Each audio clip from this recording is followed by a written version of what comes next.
Israel Hamas पर लगातार हमले कर रहा है। गुज़िश्ता रोज हमास के अफसरान ने खान यूनुस में हमले को लेकर दावा किया है।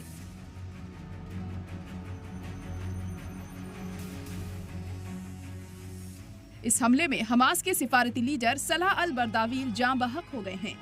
हमास ने एक बयान जारी कर इजराइल पर बर्दावील के कत्ल का इल्जाम लगाते हुए कहा कि बर्दावील अपनी नमाज में मसरूफ थे। उस वक्त इजरायली मिसाइल ने उनके टेंट शेल्टर पर हमला किया। इजराइल ने अभी तक इस वाक़ये पर कोई तबसरा या तस्दीक नहीं की है। गाजा में इजराइल के नए सिरे से शुरू किए गए फौजी हमले ने तिब्बी मुलाजिमीन को हैरान और परेशान कर दिया है, क्योंकि ज्यादा से ज्यादा बच्चे इजरायली हमलों का शिकार हो रहे हैं। I was bathing my child after heating the water when we suddenly heard an explosion. We had nothing left with us. My son Wayad was with me. This is my daughter. She is the only one who survived the attack. My 4 children were killed in 2 previous bombings, and this is the 3rd time.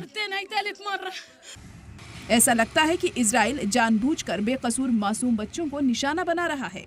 UNICEF के मुताबिक इस हफ्ते की शुरुआत में Israel के ताज़ा हमले के बाद से 130 से ज्यादा बच्चे मारे गए हैं और सैकड़ों जख्मी हुए हैं, और माना जा रहा है कि कई बच्चे अपने तबाह हो चुके घरों के मलबे के नीचे फंसे हुए हैं। We have received a large number of injuries, most of them children. The nature of the injuries was fatal, especially for children, as their small bodies cannot withstand this amount of explosives and the brutality of the bombing. This is our homeland. How do they think they could uproot us? We will not leave Gaza, nor will we go to any country. They can kill us in Gaza. We want Gaza only, and then from Gaza to Palestine, to seize the rest of the territory. इस बीच Israeli PM Benjamin Netanyahu के chief secretary policy सलाहकार Ophir Falk ने कहा है कि Hamas पर फौजी दबाव बाकी बंधकों को घर वापस लाने के लिए है। एक इंटरव्यू में फाल्क ने कहा है कि आईडीएफ जंगबंदी को लागू करने के लिए जो भी करना होगा वो करेगा, लेकिन बंधकों की फैमिली नेतन्याहू की कार्रवाइयों पर शुबह जाहिर करते हैं। उन्होंने नेतन्याहू पर गाजा में फौजी हमले जारी रखने के लिए मौत को चुनने का इल्जाम लगाया है, बल्कि बाकी बंधकों को घर वापस लाने के लिए जंगबंदी पर राजी होने की बजाय है। नेतन्याहू को रोनेन बार को बर्खास्त करने के अपने फैसले के लिए भी सख्त तनकीद का सामना करना पड़ा है, जो इजराइल की घरेलू खुफिया सर्विस शिन बेट के सरबराह हैं।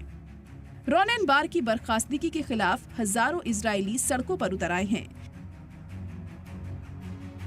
और नेतन्याहू पर हुकूमत पे काबिज रहने के लिए गाजा में जंग को लंबा खींचने का इल्जाम लगा रहे हैं।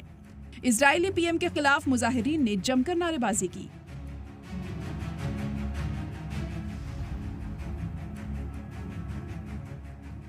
लेकिन वजीर आजम नेतन्याहू ने अपना रुख नहीं बदला।